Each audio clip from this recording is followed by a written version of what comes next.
must be getting a little warmer on your side, but you can't believe this. It's still getting warmer in Singapore, and golf was hot. Yeah. Now, for a guy who's never played golf before, when it's hot and humid, does the ball fly faster, higher, or does it drop a little bit easier? Wow, that's a difficult one. So I don't think I've played. The only other time I've played golf in the cold, less thinner air, less humid, was when I played in a place in China called Kunming, and it does fly longer in that kind of condition. But in Singapore, it's just, I don't know. My golf is that good; it Yeah. gets nowhere. And are you the type of person that you have to have your own Gordon Tan golf clubs, or do you rent the golf clubs when you get there? Oh, I never rent golf clubs. I need to get comfortable with the clubs that I use. Otherwise, Mhm. it plays in my mind, and I think the clubs tend to disagree with me. Yeah, yeah, yeah. Because, and this is a guy who's never played golf before. Your clubs, the grip, the feel, all of that stuff, it fits you. The weight of it, all of that stuff. Absolutely, absolutely. Yeah, it has to fit me like a glove, and Mm, or rather, I've got to feel very comfortable in them. yeah. All What of is them. it about your clubs that fit your personality? Oh, so I think a few things. Let's start with the grip. I think it must feel nice sitting in your hands. The weight of the clubs, and the way the length of the club, because for some people the clubs need to be a little longer. I think, and the way the head looks like when you're addressing the ball. Yeah, yeah. Well, the reason I ask all this, it really does tie into our conversation today. We were just talking offline, a smarter way to disagree. And so, how Ah, you disagree, how I disagree, how we argue, how we disagree with different people looks different based upon the situation that we're in, the position that we're in, all of those things. And so, a lot of times today, we talked about this is a uncomfortable topic because I don't mhm. disagree too much, and so it'll be interesting for us to talk a little bit about that. Yeah, no, no. Disagreeing is unfortunately a part of life that we feel a little bit uncomfortable with, and yeah, I've lived 60 over years, and I still disagree stupidly. Yeah. Now, for you, as a lot of times as someone who disagrees, how were you as a going to your corporate world as a boss? How did you deal with disagreements in the office?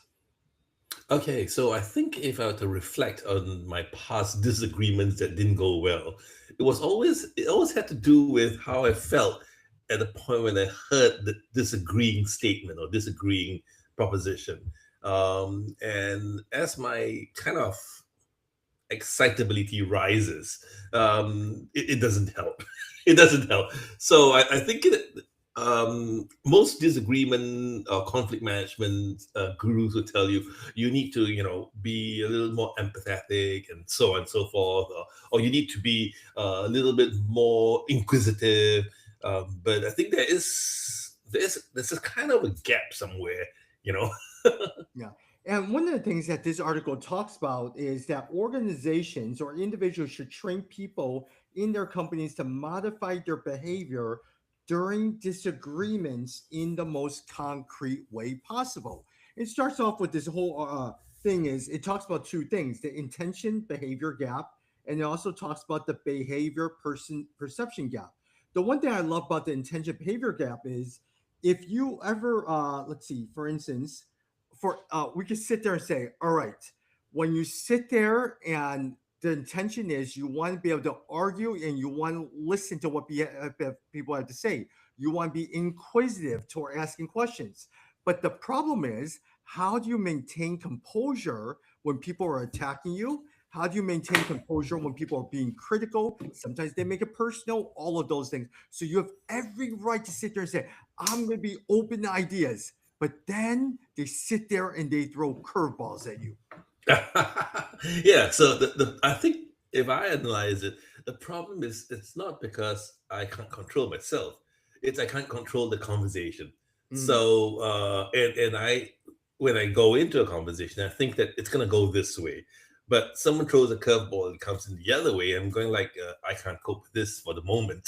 I need 2 seconds to reevaluate, and that's when I think I fall down. I think.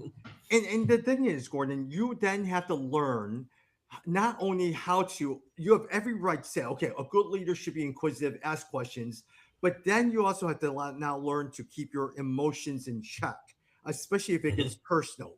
Then you don't want to sit there and argue. Well, they're not seeing this way. You're not seeing this way. And there's every fiber of you that wants to argue because they're not seeing what you're trying to do. So, with every intention, you have to learn how to do all those things. Exactly. And the problem is sometimes you make a statement thinking that you've been the most generous and most empathetic person, but then it gets misinterpreted and you're going like, what? Yeah. I didn't see it that way, you know? Then you have the behavior perception gap that you say, okay, if I do all these things, they're going to behave this way. But it doesn't happen. It goes the opposite Nope. way. And so you can't control a person's behavior. Agree, agree. And that those are curveballs that I think I often am not emotionally prepared for. Yeah. It takes a individual. So a lot of times, one of the things I appreciate about what this individual author of this article writes is, we have every intention to do what's right, but then Mhm. at the same time, we can't control the response from the individual in terms of what Yes. their behavior is. And it's hard to control our emotions when we sit there and say, okay, this is what's going to happen, but it doesn't happen the way we want it to go. Exactly. I mean, if I were a robot, I think I would do much better. But unfortunately, I'm not. And whatever the other person's response is, it elicits some kind of response that usually goes badly. As soon as you say this, Gordon, I'm not sure if you're a Star Trek fan. Did you ever watch Star Trek growing up? No, tell me about it. So, in Star Trek, especially the next generation, there was this robot or android played by Brent Spiner. His name was Data. Throughout the Mhm. entire course of the 8 years, Data will always his desire was always to be human. And no matter how hard he tried, he just could not understand the nuances in the behavior of being human because you can't control the situation. As an android, everything's linear, but at the same time, it's hard for you to understand the responses of different people. Yeah. So I mean, I think I if I analyze myself, I think the things that trip me over is how I interpret what comes at me. And when that happens, yeah, I think one of those two gaps happens. It's either an intention behavior gap that's going to happen, or a behavior and perception gap that's going to happen, Yeah.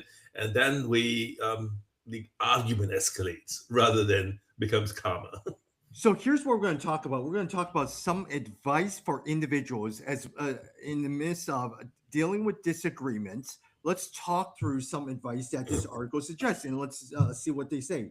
The first one is signal a desire to learn. Thoughts on that? Okay, I think I often start off a conversation where I feel like a disagreement's coming up, trying to understand the other side. So kind of signal a desire, and I would signal a desire to. So what do you think about? And I try to start off well, but I don't think I run that same course that often. Um, I'm dealing with the situation that at work. The worst thing you could do in terms of signal a desire to learn is saying, Gordon, you are a valued member of the team. Gordon, your words mean a lot to me. Gordon, and you're sitting there, what? Versus, here's a better way to do it. Gordon, you've been with me as a team for a while. You see things that I don't see. Can you help me to understand where you're coming from? Versus all the fluff of you're a good person, all of that stuff. I will probably say just be genuine, reaffirm, find something that matters to you, and help connect that point to it. Yes, absolutely. Because once you start out with that fluff, uh, the other person sets up to think that, wow, this guy's just going to ask me something that's going to be over the top of my head, and I'm going to, not agree with that. So you set the other person up not to agree. Or a lot of times is I bet you a lot of times, I'm not sure Singapore, they're very direct. Um, a lot of times in America, we're sitting there is don't try to suck up to me when you're just get to the point. All right, just get to the point and tell me what it is. I know it. So, Gordon, you're so good. Oh, Gordon, you're just a wonderful person. And you're sitting there, blah blah blah. Just get to the point. What were you trying to do? So you lack the genuineness of it. Yes, in fact, as I start to hear more and more of those fluff, the more defensive I get. Like Yeah, this guy's gonna ask me a lot of things that I'm not yeah. gonna willing to give. Yeah, I don't know how you could go about doing this, but the one thing is be yourself and be genuine. A lot of times, it's even when you and I sit there and say, "Hey, Gordon, you are so much older and more experienced than me. I am just beginning in this role. I don't know. Help me to understand." And I have to do this a lot when I go to South Africa, when I come to Singapore. If I come in Singapore and I'm asking you, I said there, Gordon, you have lived here much longer than I have. I'm just now coming in. Can you teach me and help me understand because I just don't know? That by itself, when you show the genuineness, it allows people to really be able to wrestle with you on it. Agree. Because I think it's the setup. What people hear is the setup. And if they hear the setup as being you're trying to be nice so that you can get something more, or you're trying to say something that sounds a little bit sarcastic, I think people just don't go well. It doesn't go well. Second one, acknowledge the other side. What do you? How would you interpret that one? Acknowledge the other side. I think it's a lead. It's a follow up to that lead in of being curious, and say, okay, yeah, okay, I hear you. Unfortunately, when people listen to or hear the word "I hear you," they often think, yeah, that means they're going to be dismissive about what I just said. Yeah, yeah. Or a lot of times, another thing that I've learned is really good, Gordon. I hear you. This is what I'm hearing, and you repeat and you try to help them understand what they just said. That's right. And I think if I hear that or if I've listened to that, immediately I'm going like, okay, the guy's paying attention now. At least he's Yeah. paying attention to what I just said. Gordon, I hear you. I understand why the solution is something you're proposing because we don't have a lot of staff. The staff is drained, the staff is stretched in. So you're proposing we go with this to minimize the toll it has on set. Is this what I'm hearing? Right. And if I hear that, maybe you start to disarm me from being overly defensive, or I actually start to draw attention to you Yeah. and say, okay, maybe yes, I'm in other matters and I'm busy, but you are worth listening to or talking to. Because then opens the door for me to say, once you say, okay, I said, then what you're not seeing is here's what I have to deal with. I have to Yep. deal with revenue. I have to deal with goals that we have to have because if we don't meet the goals, they're going to reduce the budget for our department. So Mhm. now work with me to understand, which leads us to find common ground. How do I Yes. understand your ability to not burn people out? But we have to create the revenue during this period of time or they're going to cut our budget. Mm. Let's find some common ground. Yeah, and I think common grounds are important because that's the only way you can uh, de-escalate a disagreement, in a sense that people are always looking for some kind of win-win. But I also realize that to find a common ground, you may actually have to leave that argument for a while and kind of zoom out and say, okay, what's the bigger picture? Yeah. And you can't get stuck on your ideas. Your ideas are, you have to understand, is there truth to what they're saying? Are they seeing something you're not seeing? And so a lot of times, especially if you're the boss, right, Gordon? In Asian culture, I'm the boss. I know what's best. Maybe not. So a lot of times is hear what they're trying to say. Yes, and especially if you have a belief that you're more experienced or you're more an expert in this area, you don't want to get off your high horse, and so you still can stick on to your beliefs and kind of like not want to zoom out because you say and you become very prescriptive, and that's what's the problem. I think. Yeah, so I think it's important to do that. Yeah, so I think it's important to do that. Gordon, actually, you actually froze for a little bit. Can you say that one more time? Oh yeah, no, because I think the internet connection went down or some sort. But I said that sometimes we don't want to zoom out because we feel that we're the more experienced person, the more the expert in the subject, and it's my way that's right and yours is wrong. So zooming out is difficult. Which actually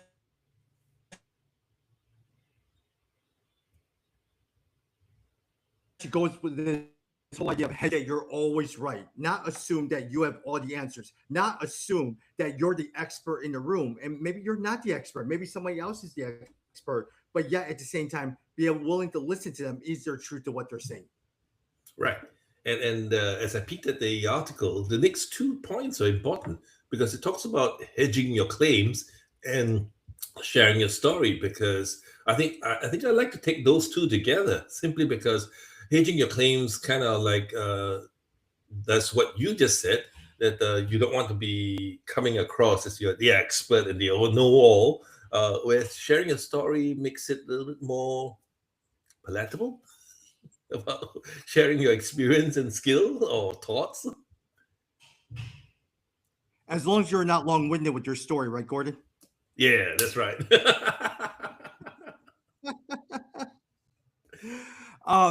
There is nothing, I think a lot of times is, for me, it is acknowledging that person. I think in every single argument, it is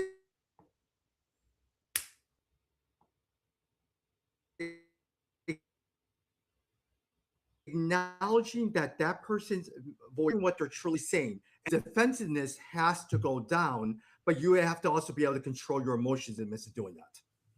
Right, yes. And I think all of us like to present your view, your perspective of it. And so you sometimes can we can sometimes overdo this. And so you come across as kind of very domineering, perhaps. Yeah. The key thing a lot of times is you and I are chatting. Here you are, you're probably in your 50s. I am about to turn 50s. It's when younger people sit there and say something to us. We're sitting there, what do you know? Just, you know what? Just, we have more experience. So even as older people, we have to learn how to deal with that. Agree, agree. And so far, since I've celebrated my 50th birthday some years ago, I've learned that actually sharing a story, telling a story, or giving a little of humorous spin to that perspective helps de-escalate some of the emotions, and then it opens up the ability, the way for you to talk about something that you know better instead of sneeringly say, "Yeah, what do you know?"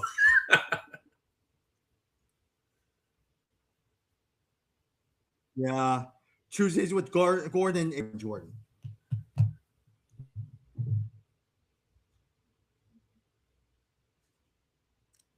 Anything else on your end, Gordon, as we wrap up? Yeah.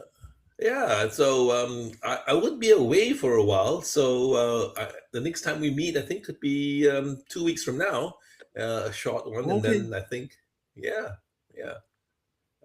You got it. We'll talk soon, Gordon. All right, see you.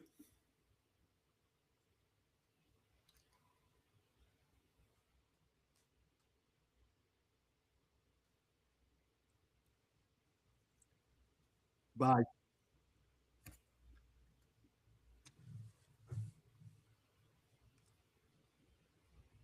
Gordon, I have no idea what happened on this one. Sorry about that toward the end.